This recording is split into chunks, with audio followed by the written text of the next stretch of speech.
Welcome to Roundtable. Today we're going to talk about the Women's Money in the Bank match. And today we have a special guest, Nick. I'm so happy to be here. No. We have Vicky. This is our special guest today. I'm Eric, and this is Nick. And today, Money in the Bank. A lot of talk about this. I don't know how to feel. I'm kind of mixed on it. What do you guys feel? The first one, I was absolutely enraged. Enraged? It's the best way to describe when I heard about it. My husband, who's shooting this right now, actually called the ending. And I'm like, no, that's not going to happen. It's the women's revolution. It revolved so far, it came right back around to men got to do the shit for the woman folk. Yeah, I can tell you that I watched that pay-per-view, and I had my hopes up. Yeah. And the minute that the finish happened, like, my wife, it wasn't even me, my wife turned off my Xbox. She turned off the network completely. She's like, nope, turn it off. It was, I think they deserved every piece of comment, every ass-kicking they got.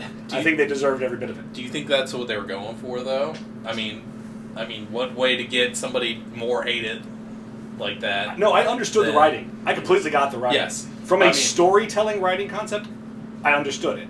But you, like Vicky said, this was supposed to be the women's revolution. Yes. No longer divas, no longer pillow fights and panty matches. Legitimate wrestlers, legitimate designs. They just had at the last pay-per-view an Extreme Rules match between two women. They were stepping forward to there's no longer a barrier.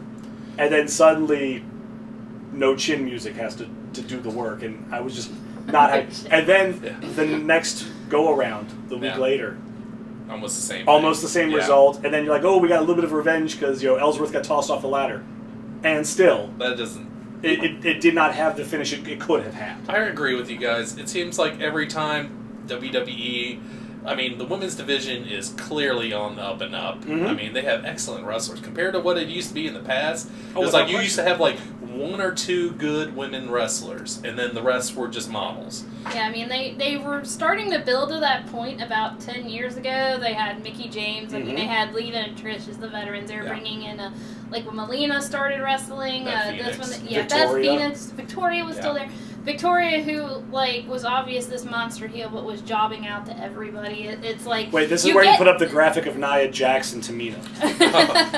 There you go. That's your new Victoria.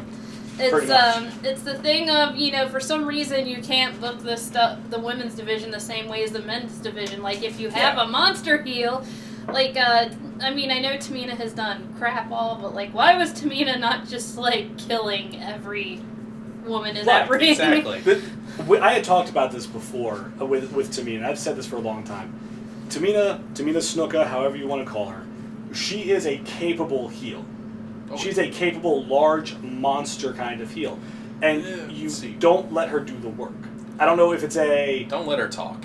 Well, she shouldn't. She's a monster heel. Did you just see her on SmackDown where she repeated the same line as Charlotte? No, but that's the thing. She's a monster heel. And like Nia Jax has it figured out. She says things when she needs to. But most of the time she just goes out there and she beats people up. Yeah. And then Sasha Banks comes out and 2 minutes destroys all the work she did 15 minutes. But the fact of the matter is, you're right. Tamina should have had most of that match. Even if she wasn't going to win, she should have had that ladder going left and right and clearing people. Should have been power bombing. Exactly. Yeah, it really should have came down to her and Charlotte is kind of a monster in her own right too. Yeah. She's pretty vicious. She's probably the most athletic woman wrestling today. Yeah. The one thing I got a problem with WWE, it seems like with the women's division, they go 2 steps forward, 1 step back. Mm-hmm. Just because. It seems like, oh man, we had the 4 horsewomen. Oh, this is great. Amazing wrestling. And in all NXT, the time. they did amazing things. They're main eventing. Mm-hmm. And what do?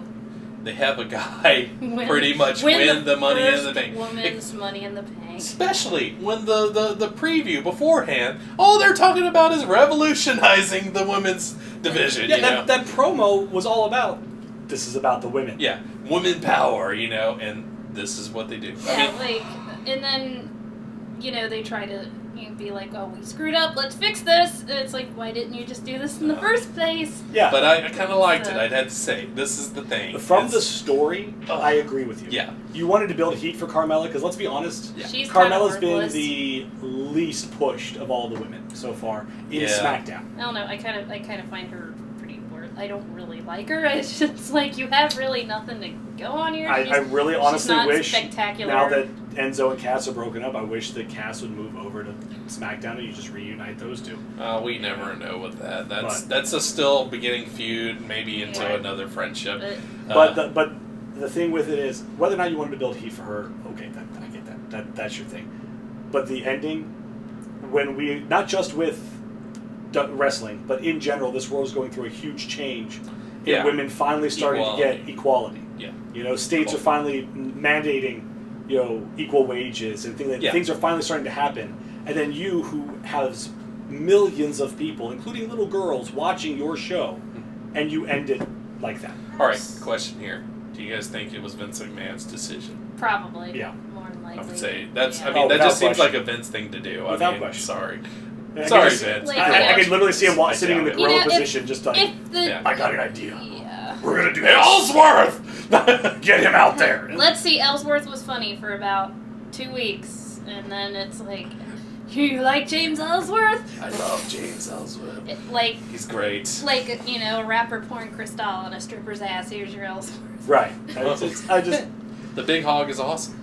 I really hope. I mean, I honestly hope that the WWE looks at its fan responses and says, you know what? We're not going to pull that kind of stunt again. We're going to give them a chance to actually fight it out. I mean, that's what I'm hoping. I mean, as much as I know Bayley is not an extreme wrestler and a hardcore wrestler, her match with Alexa Bliss, that was stiff. Oh, that was one of the worst matches I've ever seen. It was stiff. That was a Russo match. That's how bad that was. I mean, it was a Russo match even without the pole match. It's true. You know, but it was stiff. It was a really stiff match because they haven't done hardcore yet. They haven't really done these things yet. Yeah, but I mean, she didn't even use the kendos. This is the first thing that really bothered me with that match is, wasn't it the only person that takes down the cane could use it, and all of a sudden, you know, Bayley doesn't use it, and then all of a sudden Alexa Bliss has it. I'm like, which to me was the greatest part of that whole match was when she had it, because she didn't let up. Once she had it, she actually committed, and I was so grateful for it because they don't do that. Yeah, but I mean, it's just problems right there. Is just that it's just you want to see the real, you know, Bayley in real life is going to use the kendo stick. Mm-hmm. Why not do that? Right. I mean, she is a babyface, but come on. Babyfaces use the weapon. Straps, that's a good one. Men with the strap matches, pretty much. Guys would be, whoever gets the strap first, you know they're going to use it, even if they are a heel or a and even face. if she didn't want to use it, you know, she could have been pushed that breaking point and hit her with it, and then been like, no. Yeah. I'll break it. Like, break it. I don't need it. I don't need this to be. So yeah. Wrapping this up, though, I have to ask our guest, how excited are you though for the Mae Young Classic coming up though? I am pretty stoked because I used to watch Shimmer. I have a few Shimmer DVDs, so when WWE was not utilizing their female wrestlers properly, that was great. So I'm stoked for it. And hopefully this will bring that next breed of women into the WWE, like Cruiserweight Classic did, who can move into NXT and up and kind of push this over the edge. Put some of them in the Cruiserweight Classic. Like, I think they can hang Cruiserweights. Oh, yeah, totally. I don't know if she's on the list yet because it hasn't come out by this point, but I swear if they can pull Sexy Star from Lucha Underground for it, she, to me, is one of the best female wrestlers out there. I hate her so much. I don't care what you feel about her talent. Perfect. Yeah. The worst! Anyway. Anything else? Yell Power. Sexy Star sucks. Go Power Rangers. Yeah, I got nothing. Voltron assemble. Long outro. Yeah. Sorry. Like, share, subscribe, things at the bottom, push play. Bye. Yeah.